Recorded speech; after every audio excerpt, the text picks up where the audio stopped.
It's episode 5, can you believe it, of Closing Night Theatre Therapy, the podcast hosted by me, Susie Rong, theatre critic at susiegoc.com, and my world-class co-host is Nate Edmondson, composer and sound designer. What you get here are discussions not only about what we see happen on stage, but also the mischief that happens backstage, always aiming to gain valuable insight from the very clever people who make the magic happen. This week, the show under our microscope is Fierce by Jane E. Thompson, in which she dares to imagine a woman playing professional football, wait for it, with the big boys of AFL. We will be speaking with 2 women from the show, actor Chantelle Jamieson and director Janine Watson. But before we do, we'd like to thank NIDA for the sponsorship of our recording studio and acknowledge traditional owners of the land on which we meet, the Gadigal people of the Eora Nation, and pay respects to elders past, present and emerging. Nate, what's it like for you watching a play about sport? I'm a bit of a secret sports fan, particularly the AFL. Well, actually, only the AFL. So for me, it was really interesting and in fact was one of the biggest draw cards of going to see the show. I had it on my radar as something I really wanted to see this year when it was first announced before I knew that we'd be interviewing any of the people that made it. Yeah, so for me, it was really exciting. It's not often you get to see a play about something that is a separate passion in a whole separate sector. So I was quite excited to see what they would do with that. So you are like a rare being who actually has an interest in both fields of art and in sport. I suppose so. For me, it's a completely alienating idea for me to see anything that's got to do with sport. I'm just like, I have no affiliation with any kind of sport, even aerobics. But because, this play was about women in unusual spaces, usually inhabited by men. I got there and I was very pleased with what I saw. I thought it had a lot to say about Australian culture and about the kind of life we have here. We don't have any weird thing to shoehorn in now. No. But first, we're going to play a footy match in studio. You're good with sound effects, aren't you? Can you imagine? That should be a full episode of me trying to do So now, listeners, we're going to teach Susie how to handball in studio. That sounds dirty.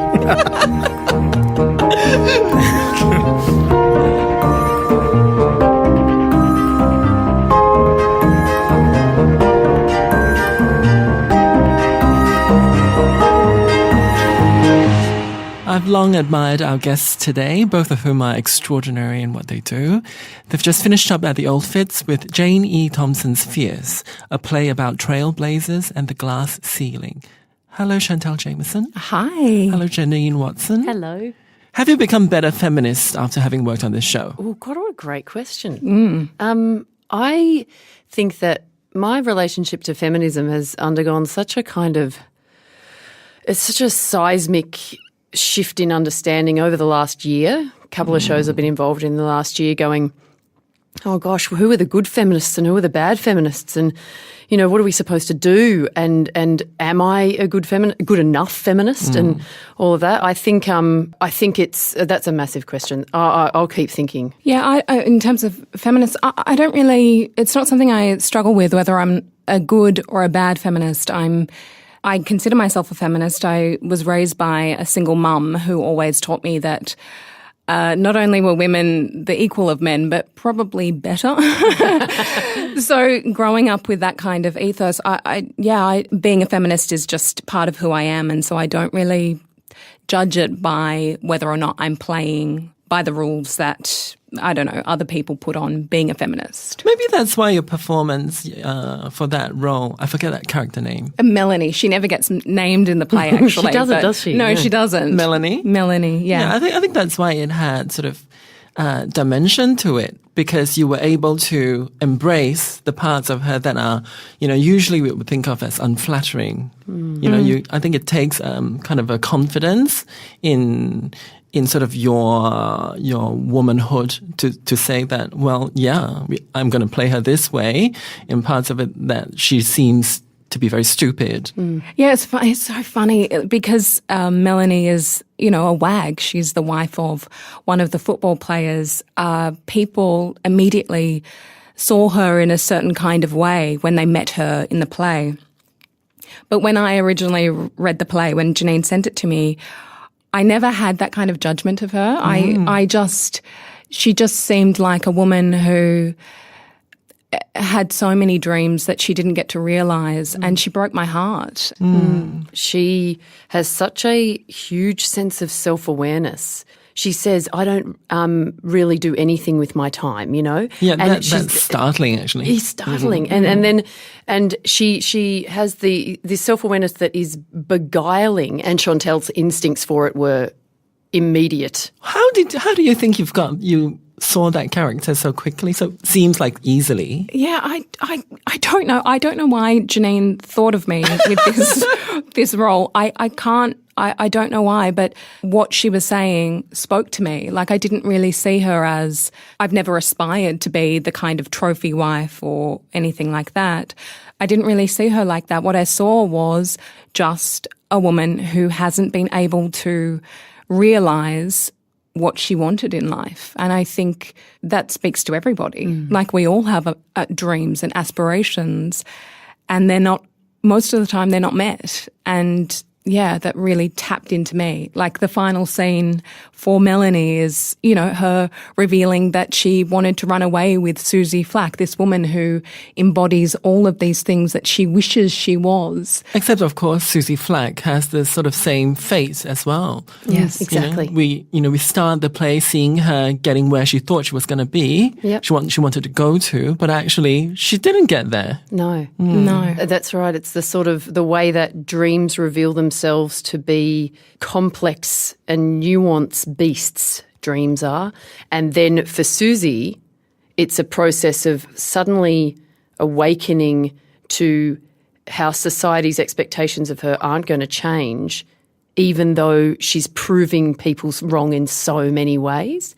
And that is devastating. But at the same time, her impulse to fight and keep fighting is unquellable. So it's sort of that where that comes from. But also, I think that with the Melanie character, it's the desire for women to put themselves into situations where they can feel physically dangerous. And so many women probably have that desire to get close to it. And she says, I want to know what it feels like when you get smashed or belted, because we're told at a certain point to start protecting ourselves. We're told at a certain point that we should be the arbiters of our own self-preservation. And because society's not going to take care of you, so you better not walk alone at night. You better not do this. Don't you continue to play sports, Chantelle. You've got as well as you can into that arena. You ran really well as a kid, but now it's time to think realistically about what you can do and what's good for you to do. And yes, I think, and coming back to the subject of feminism, I think for me it's made it more murky. You know, just this murky territory of you can't really be a bad feminist in that way, that life will keep revealing obstacles for you and you don't know how you're going to respond to them. What was your first initial encounter with this play? Jane E. Thompson is my sister-in-law, and she's wonderful. She wrote another play. She's written several plays. This one was a VCA master's project. So she sent it to me to read when she was submitting it, you know, to the family, and you sort of look through it, and I was like gobsmacked by it. What was it that got you gobsmacked? The character. Initially it was the gall, the gumption to put a character on stage who doesn't, she walks onto the stage and you don't have a woman spending the first 5 minutes setting up the safe areas that she's going to inhabit. The first lines are, you know, you've got a fair bit of force, I should hope so. And we're in. You've heard about AFLW, not interested. And suddenly you go, she's allowing this woman to take up space without apology. And then she's started to told what spaces she's allowed to inhabit, and that's when she starts to feel the violence of that. So it was the character initially, but all the characters in it. You get dropped into scenes and suddenly you're just like, I feel like I go out of my way to feel comfortable, but then I end up making people feel uncomfortable, and you go, what? Who is this person? Yeah. So it sounds like there was a very quick resonance with you. Yeah, very much so. What does it tell you about yourself? That I want to see incredibly nuanced and complex female characters on stage. They're the ones, as a director, I'm interested in. And from an acting point of view, if I was maybe 10 years younger, I would want to play her. Chantelle, how do you feel about being on stage and seeing this woman, Susie Flack, right, who's so incredibly strong, Yes. but she doesn't get what she wants either. I just find that character so fascinating because we're presented with, she's our hero. We're following her story, but she's a flawed hero. Throughout rehearsal, it's like, why does Susie, I'm rooting for her, but she makes me feel a little bit uncomfortable. Why is that? It's because she's like, her very idea of only playing with the men and not playing with the women, there's a misogyny in that. Yeah, incredibly internalized misogyny. Yeah, and the fact that, as a kid, she only wanted to talk to the male characters in films and books, and she devalued women. So in not getting what she wants at the end of the play, well, what she wanted, it was like a self-sabotaging thing as a woman. She wanted to be considered equal with the men, but in that she was dismissing all other women. That is so interesting that you brought up the misogyny in a woman character. Because one of the things that Nate talked to me about after seeing the play was he was a little bit unnerved by the masculinity of Susie Flack. Well, it made me think about that there is this cultural stereotype that we have in this country, the idea that to be a female athlete, you must therefore have masculine traits and you must be inherently masculine, that involves shedding anything that we'd so traditionally associate with femininity, which is interesting. It made me think, is it problematic that we still have that attachment in this country, this idea that if you want to succeed as a female athlete, you have to kind of shed your feminine qualities, that's somehow incompatible. Well, I think that the AFLW is doing a lot to dispel that. Yeah. The greatest female player in AFL is Erin Phillips. Now, this is a beautiful woman. She is stunning. And she can do things on that field that are so, outrageous. She's such a hero. She doesn't fit a masculine. She is actually a Susie Flack. Her dad played AFL, and she said in her acceptance speech for MVP this year, she said everyone felt sorry for my dad because he didn't have a son. He had me, and I just wanted to make him proud. I wanted to go out there and play AFL. I think so moving. Yeah, oh God, it's beautiful. But I actually think the AFLW is doing a lot to dispel the idea that to be a successful female athlete, you have to embrace masculinity. Well, having done this play and having researched the AFL and AFLW so much to bring it to life, how do you feel, what are your thoughts now, having done that, on the future for kind of cross-gendered sports? Do you think that there is a time where we will see women and men playing in the same league? What a great question. There was this man that came up to Jane, because Jane came up and saw both shows on closing, and there was a gentleman who came up to her in the pub afterwards, and he may have had a few wines. He was quite lubricated enough to have this conversation, and he was very complimentary about her writing. He was like, he goes to her, but, it'll never happen. And his point was, it can never, because a woman will always be taken down, and the media will go, they'll have a field day with that, being taken down by the men. And it was a really quite an interesting conversation. You mean to have. physically on the field? Physically on the field. But she's not crushed. She's not going to be able to stand up against them. That's right. Right. And so then there ensued a conversation about the sporting places where men and women can inhabit the same space with equality. And rowing was his his posit. I don't know whether men and women, whether it's possible. I mean, we see it in tennis. We get the mixed doubles, which is a sort of small step in that direction. Men and women come in different shapes and sizes. It's like there are men playing AFL who are my height, and I'm 5'6". And there are women playing AFL who are ginormous. I don't know. I just don't think it's one size doesn't fit all. So there are always debates about biology, biodetermination, you know, what is a female body, what's a male body, and our ideas about, who's got more muscle, who's got more strength, and how those ideas inform the biological reality. Yeah, so that's it's not as if the thing has a meaning independent of our belief. But our beliefs are so entrenched in these sort of gendered ways of thinking. It's almost like our bodies cannot help but grow into these preconceived notions. That's right. And also it's what society has placed value on. So what are essentially deemed feminine skills are not upheld with the same level of reverence as those that we've told the world masculine skills have. Like they, like the godlike status, the size, the bulk, the force. We haven't reframed our understanding of why feminine the skills that a woman has are just as exhilarating. Like when you watch the AFLW, the speed and they're like, it's out of this world because they're also generally probably, I mean, like you said, all shapes and sizes, but as a rule, probably smaller in height. But it's out of control how fast they go. They seem so fast.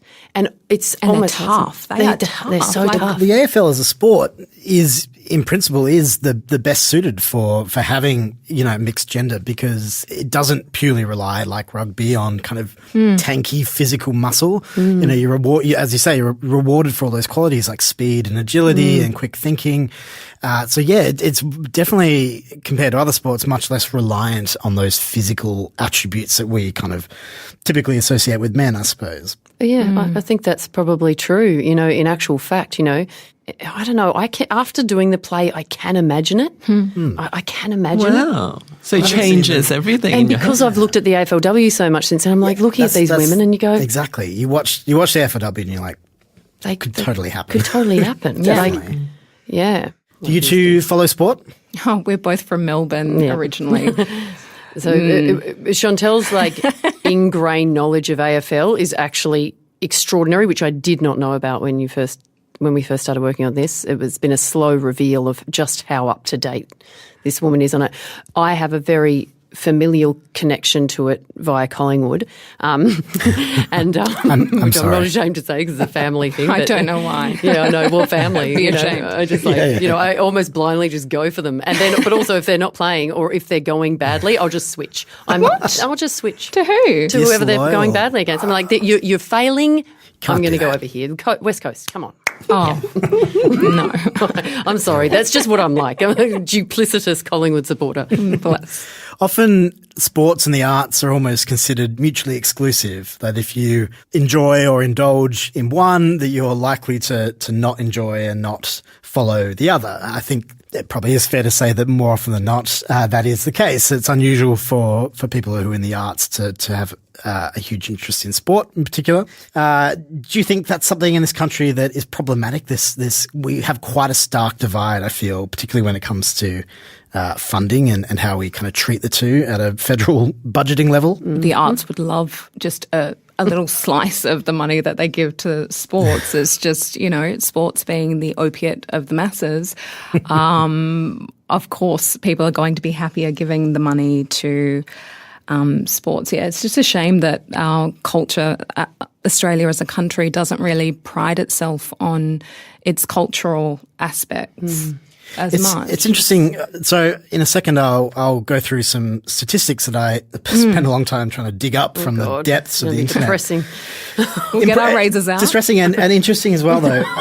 But one thing that struck me is this separation of sports from what we'd call arts and culture, I guess. And I wonder, we usually say sports and recreation is in its own category, its own sector. Whereas I would argue, there's a good case to be made for sport being a cultural institution in its own right, particularly a sport like AFL that's very unique to our country and our heritage, I suppose, and our colonial heritage at least. Which I find really interesting that we do separate the two so distinctly. But I'm going to read some statistics. Just feel free to react. But I thought it'd be interesting and interesting for our listeners to hear these as well. So in 2016, the LPA did a nationwide survey of attendance in the arts and found that annually over 18.78 million tickets are issued for arts-related events, which is a greater attendance total than every major sporting code combined. Kidding me? So AFL, NRL, soccer, cricket, NBL combined, it's a greater attendance figure than all of those put together, which is pretty... That kind of blew my mind, right? That is so depressing. It's wonderful in terms of what it says, but it's so... I feel like we are so deceived. Yes.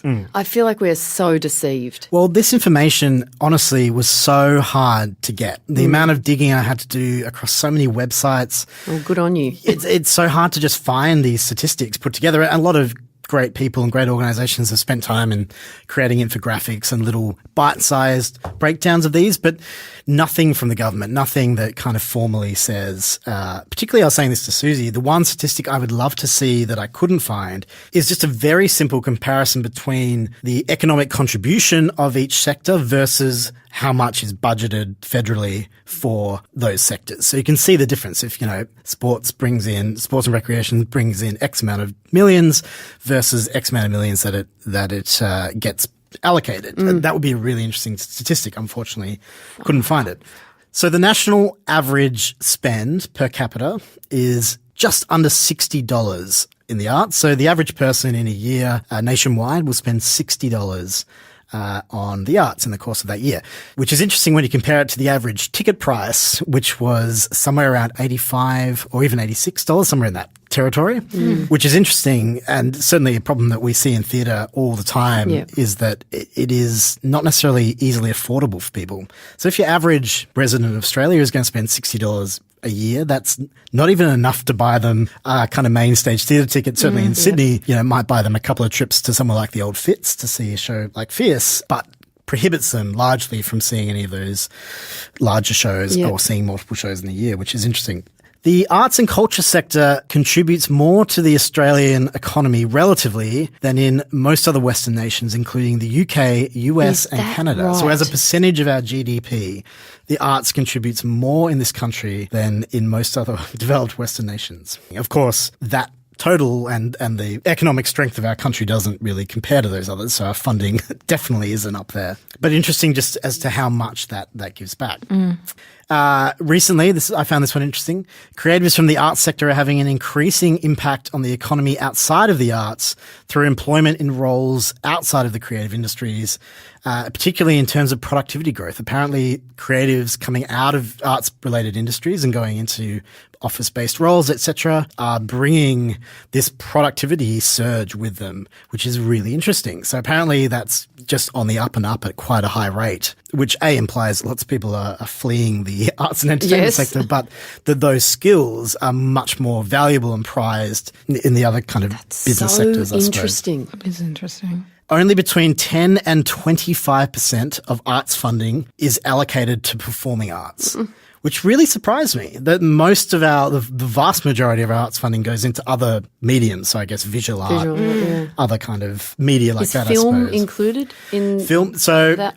if I ever say arts and culture as a much broader category, that in Australia is considered to include the screen industry, cultural heritage programs, museums, fashion, the fashion industry, surprisingly. Yeah. Whereas if I just say the arts, it's more traditional live performance, visual art, those sort of mediums. So no, in that case. In that case.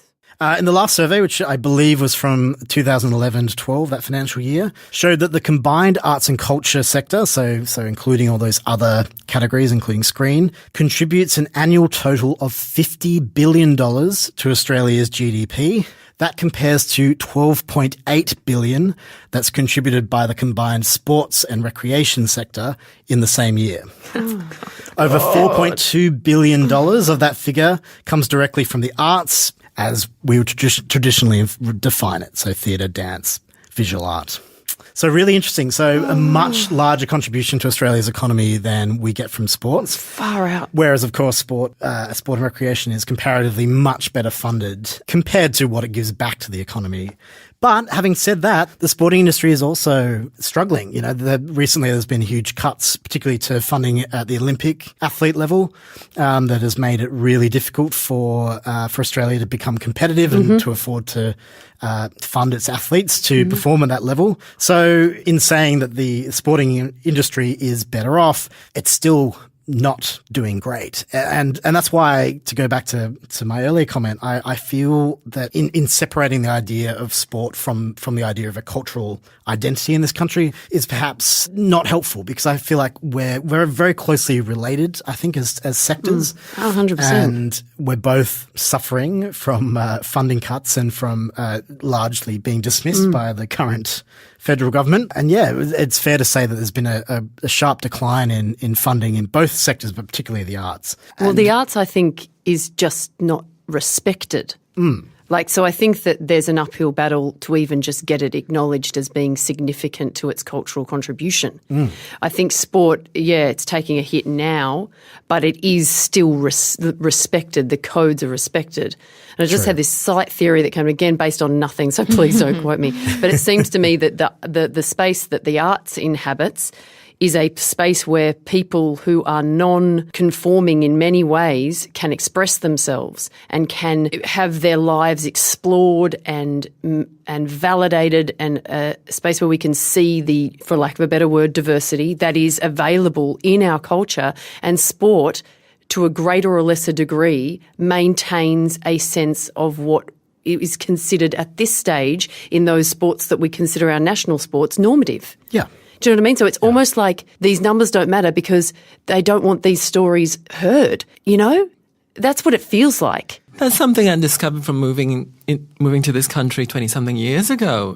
The difference in the way artists are regarded. Yeah. I come from a culture that isn't incredibly supportive of artists, but there's always a sense of nobleness to the pursuit. Yes. That doesn't seem to happen here. Yeah. Absolutely it's a really not. weird thing. Yeah, it's true, and it's the same to a really great extent in my experience personally when I've gone over to European countries, or where maybe it's the sense that actually the arts are so important to building a nation's identity. I don't know. Do we understand that? I think that is We such don't. such a Not fascinating anymore. part Not about anymore. Australian culture, about how the arts are debased and devalued so easily. Although interestingly, when you look at the funding statistics over the last decade or so, it's quite stable. It's fluctuated. Obviously, we had quite a big hit a couple of years ago, but largely it's been pretty stable. There hasn't been a lot of movement in either direction,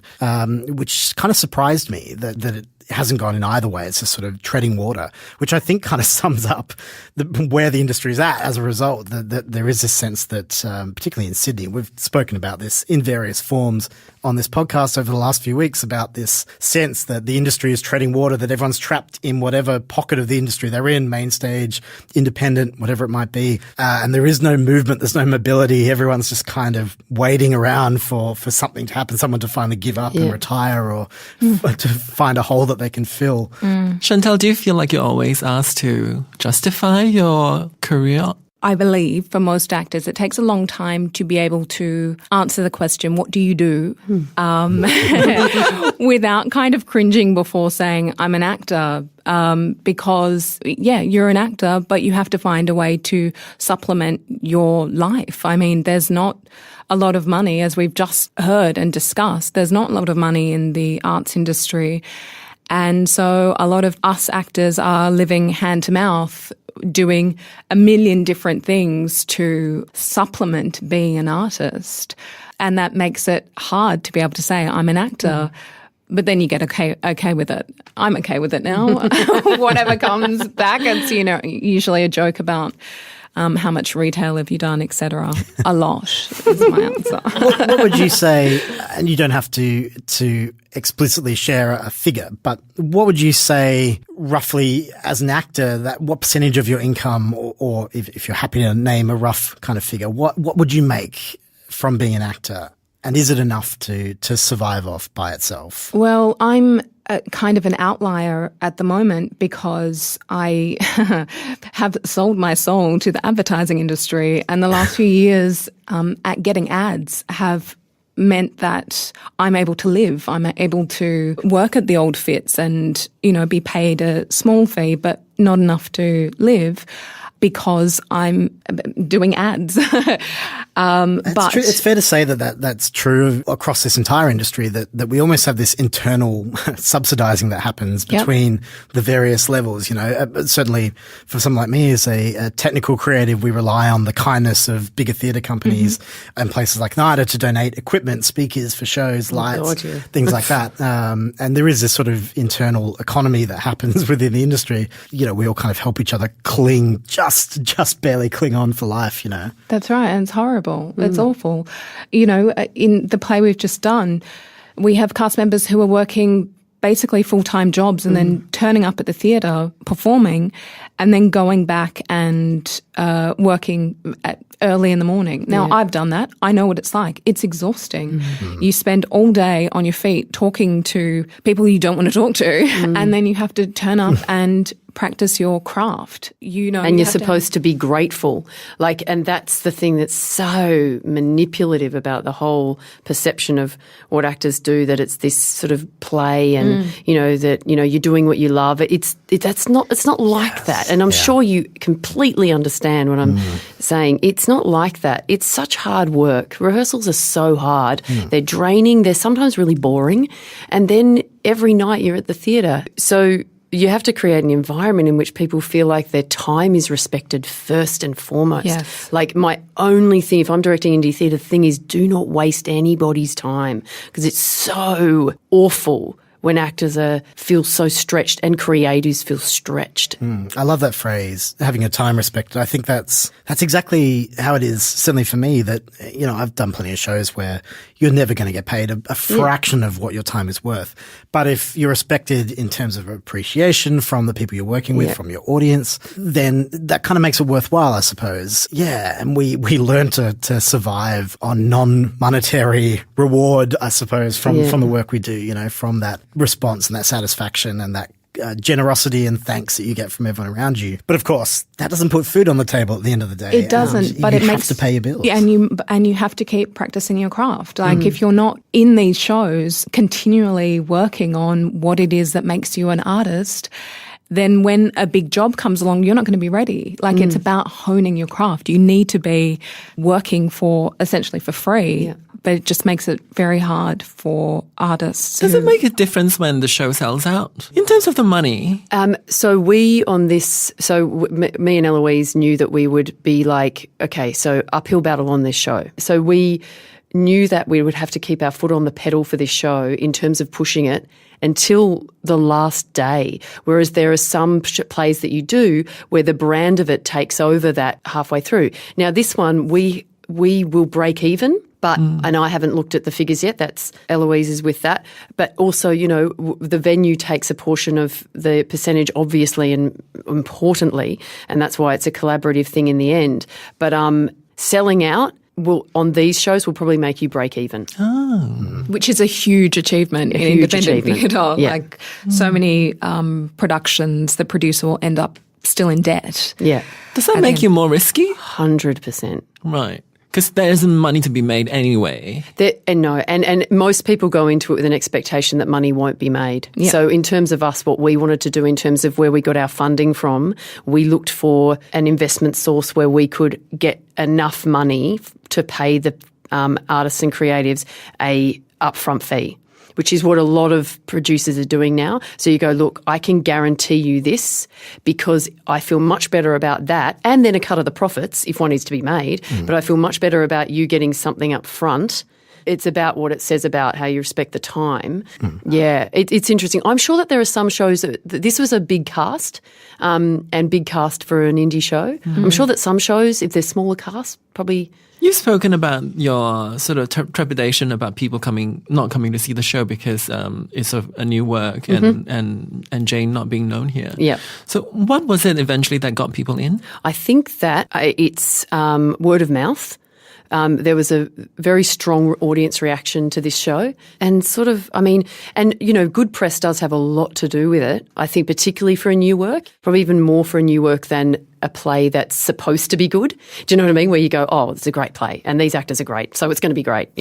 With a new work, reviews do actually make a difference. How did people respond to it? I mean, aside from it being slightly surprising that it wasn't completely about sport. Moved. People would come out and speak to Lauren and go, I'm really moved. Did men find it difficult? Oh, men. I actually think, in my experience, the men had more thoughts about it than women. It was men coming up to me and wanting to digest what they'd just seen. It was so, not being a man, I don't know what it was about the play that was getting into their psyche. Absolutely. And I think it's also because Jane adores AFL. She's so invested in it, but she also has absolutely no wish to demonise the men.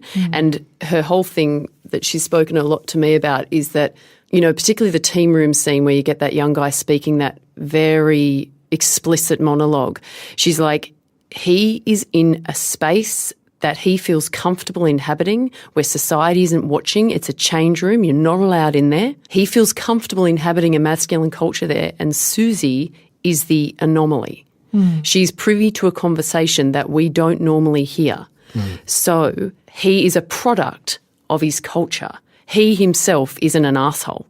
He is being taught a way to behave that's become acceptable in those environments, and we're suddenly looking in on it. And we want to judge him, and as well, we need to judge him amongst the culture. I suppose that's what, in a way, when men come to see the show, it's like the same thing that you've just described, but it's flipped over. Like the men are sort of getting an insight into some of these sort of intricacies about, these big, broad terms that we talk about, feminism and all that, but this play kind of allows them to see quite nuanced things that we have struggled to put language to. Yeah, all these really subtle, horrible things that we have to manage on a day-to-day basis. Yeah, exactly what you said. It's the nuances, the daily struggles, the tiny ones, where you go, oh, was that what I think it was? Yeah. We don't see many plays about sport. Would you like to see more plays done about this topic? Do you think the arts... Yes. Fair enough. I'm not surprised by that reaction. Real Housewives, please, on stage, adaptation. Please. No, but people love it. It is such a big part of Australian identity, as we spoke about earlier. For this country, it is a big thing, but it's so often not talked about. And as Fierce demonstrates, it is a window through which we can explore a whole lot of very pressing topics, particularly at the stuff moment. about national identity is all embedded in sport, I think, for us. Look, I'm not sure how many plays about sport I need to see in my lifetime. I'm sorry, but I do think that sport fits easily within the Australian identity, how we see the Australian identity, the myth of the Australian identity. Whereas when we're talking about culture and going to see arts and, that doesn't fit with how we see the classic Australian. Plays that are just about sport, I don't know. Yes, you don't want a happy clappy, sports is great. There's so much potential for unpacking who we are in sport and how we think about, what is an Australian value, that sort of thing. Yes, and it relates to all the stats that Nate had brought up. Why do we revere sport, and why so much more than everything? And in a world that is, was it 51% women? There's this strange thing there about the patriarchy sort of being able to subjugate the majority. Yeah. And I think that there's a lot of that discussion there. And I want to talk about fury. At this point of time, we're talking about doing so many feminist discussions and being sort of letting a lot of the anger starting to come out. I have an issue with Australian writers not really being able to get into that.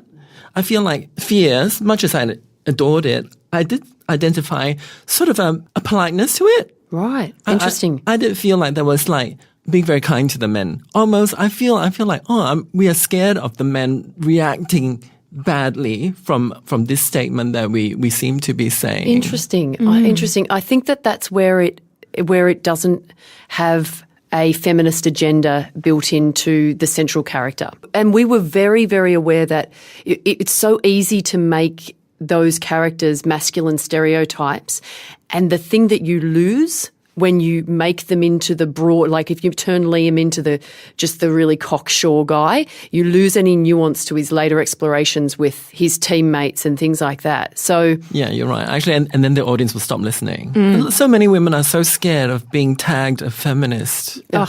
Yeah, they do have a point of these sort of negative connotations, and if you take on that term, suddenly you hate men, which is, completely erroneous. Isn't it?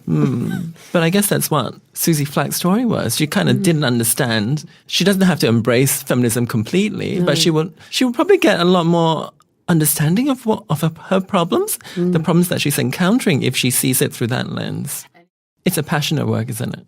Very. Yeah. For you, where does it come from? Gosh, Susie, it's a really good question because even talking about it, I'm surprising myself with the level of like... I know, it makes me get all... Yeah, me too. It's I think it comes from an innate understanding of having to fight to be taken seriously. Coming out of last year, there was a particular project I was involved in that pressed all my buttons of vulnerability on every level. And one of them was that I was playing a very low status character, and I was like, I literally felt like I was fighting to be taken seriously. It was, I think maybe it's subterranean. I think with me, I have trouble articulating how I feel. I think it's talking about it now, that's it. It's the experience. It's something visceral. It's something physical. Chantelle, do you feel like people don't take you seriously enough? Possibly. I think maybe underestimated. I think that's with this character, Melanie, I think that's where we're not similar really, but that's kind of where we meet. Yeah. It's when I read the script, it made me just cry. I don't know, maybe I need to go and speak to someone about that. I was thinking that too. I was like, whoa, there's some... That's right. Maybe we'll just take the script to someone and speak to them about it. Let's talk about your mental health, right? As artists working in this sort of very challenging system that we have, everything's too costly to do. And, you kind of have to find money. Money's always at the back of your mind, then also reputation and things like that. How do you keep well? I think it's about, for me, about being kind to yourself. I am very protective of my own time and having my alone time and making sure that the people around me aren't toxic people. And I think because it's such a tough industry, I think actors can be very competitive with one another. And I find it very important if I get even a whiff of that kind of vibe from someone that I keep my distance from them. I don't find that healthy. I think that I'm an emotionally available person. And so it's very important to have a kind of buffer around myself, which means, being kind to myself and having time to myself and only having kind of positive people around me. Finding ways to protect yourself. Yeah, I think it's really, really important because what's the good of an artist who isn't emotionally available, who isn't vulnerable? Yeah. Like if you don't have that, then I'm actually not interested in watching you. I think that an artist needs that. How else are we supposed to reach people in an audience if we can't be available? But that also means that you have to protect yourself. That means you have to be your own bodyguard. Do you think better remuneration for your work, better pay would help your mental health, even in that sense, in that vulnerability sense, because you have the ability to stress less about other areas of your life at the same time so that that vulnerability isn't compounded by financial pressures in real life? I think money helps everybody. I agree. I think not having financial pressure, it helps. I think it's really underestimated as to how big an impact, because we're talking a lot, thankfully, about mental health in this industry lately.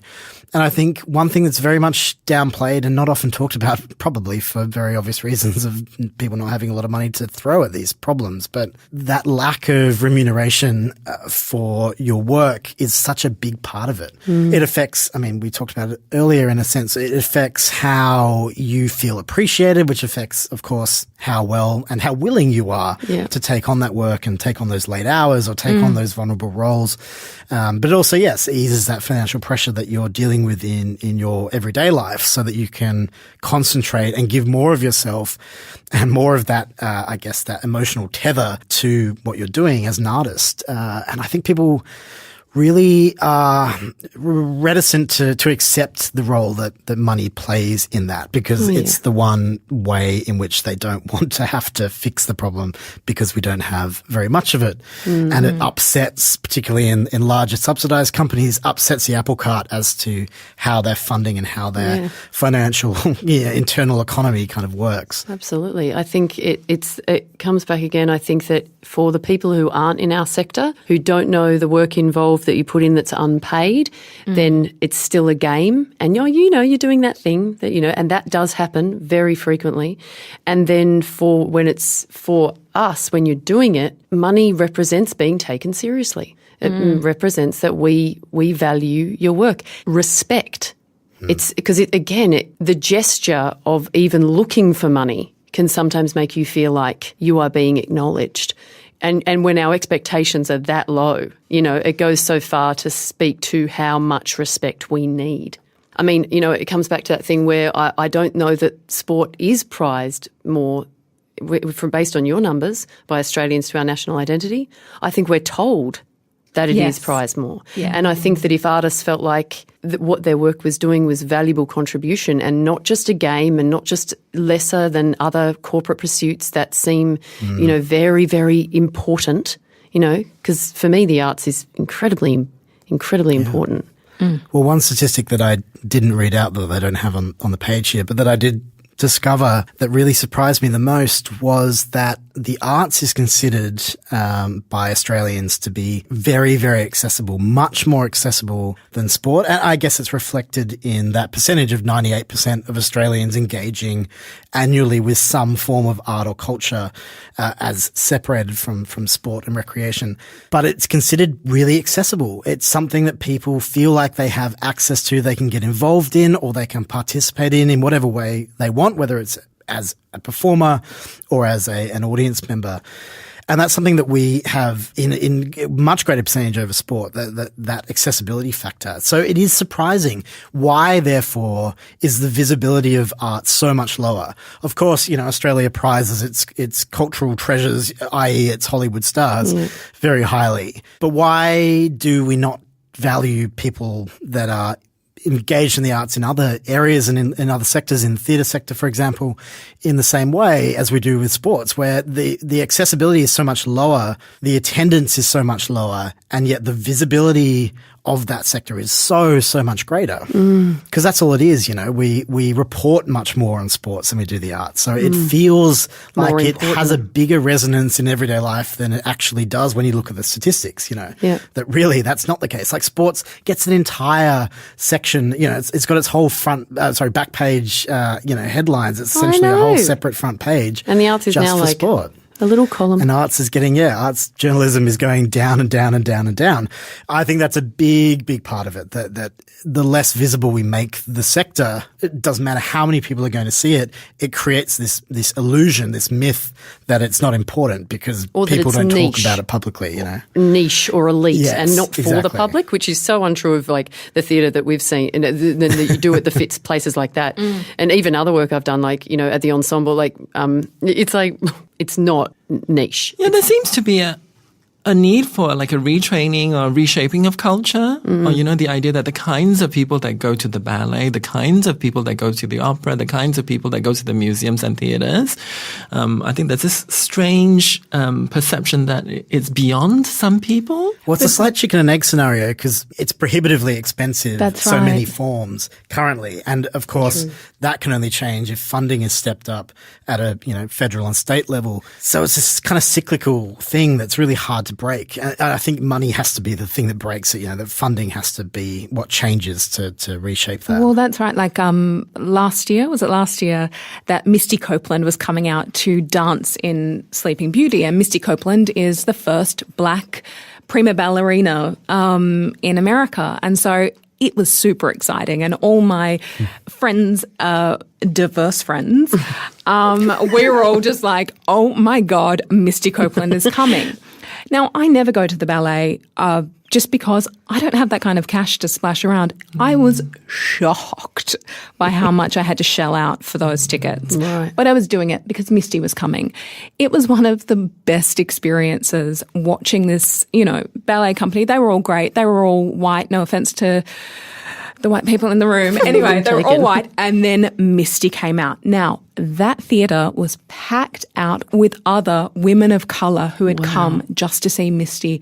The applause, the roar from the audience, it was like we were at a sporting match. We were so excited to have one of us dancing as Aurora in Sleeping Beauty. It was Chantelle, incredible. Do you feel the support from one of us? Like that community that you're Oh my talking God. about? Yeah, we are, I think that as an actor of colour, I think we are very supportive of each other because we know how hard it is. We know that there are so many things that go into us being involved in the industry and us being involved in a play. There's so much politics, internal politics and external politics that go into us partaking in the arts, that we do all have each other's backs, which is, beautiful and important, really important. Every now and then, Belvoir or STC, companies like that, when they're doing a production that has particular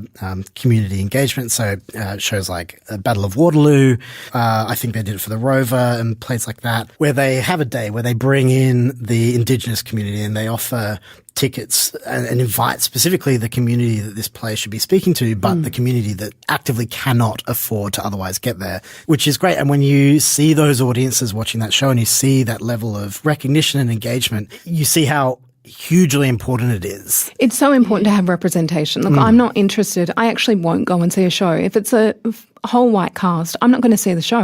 I have no, what is there for me to see in this show? What can you show me?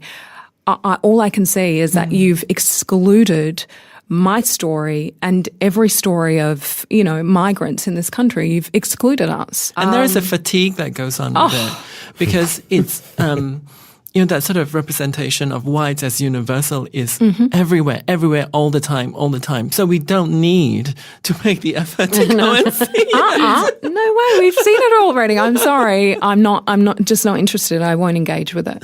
I'm tired. I'm not doing it. Lovely. So what's next for you guys? I have got not a lot on until, I'm just sort of happily taking this space of a couple of months before The Happy Prince, which is on at Griffin with Kat Davies. We did that show back in January in Melbourne 2017, and it was one of the most joyous experiences I've ever had. We made it from the ground up with Stephen Nicolazzo, and we have been longing to bring it back. And so that's next up for me. And May or June? June. It's on, I think it's like the 22nd of June to the 6th of July, that area. Yeah. I'm so excited to see that. We spoke to Kat Davies in the very first episode. I know, she's an absolute dream. And Stephen Nicolazzo, I just adore. I adore him too. Yeah, very important artist. When I was reading the reviews for your season when you first did it in Melbourne, I was like, please come to Sydney. I really want to see this. I'm really excited that you are. There was a joy, yeah.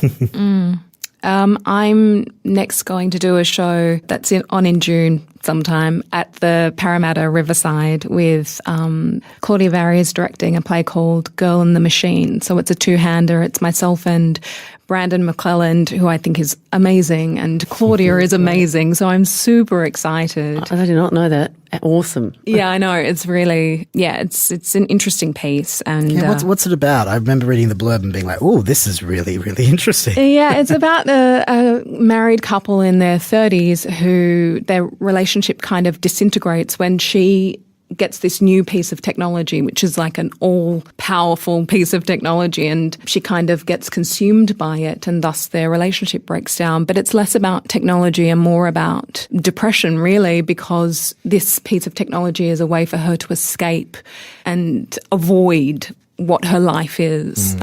So it's going to be, I think it will be beautiful. Sounds fantastic. Can I relate a story? So immediately before coming here to record this, I was at the Opera House. We had our first shows for Possum Magic with Monkey Bar that's currently touring there. And there was a woman in front of me who had, I think, 3 young children with her.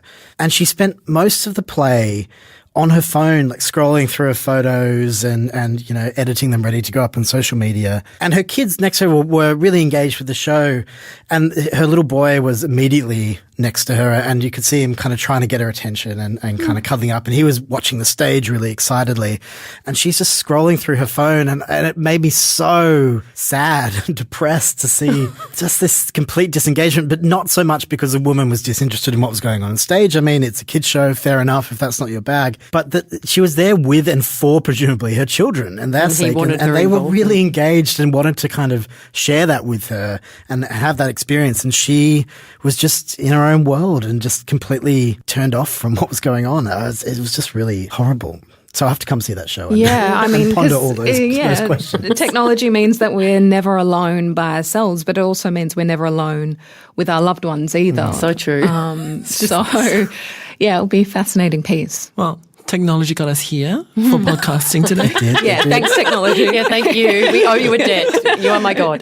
Thanks for your time, Chantelle Jamieson. Thank you for having me. Janine Watson. You're welcome. Pleasure. And thank you for listening. Thank you. Thank you.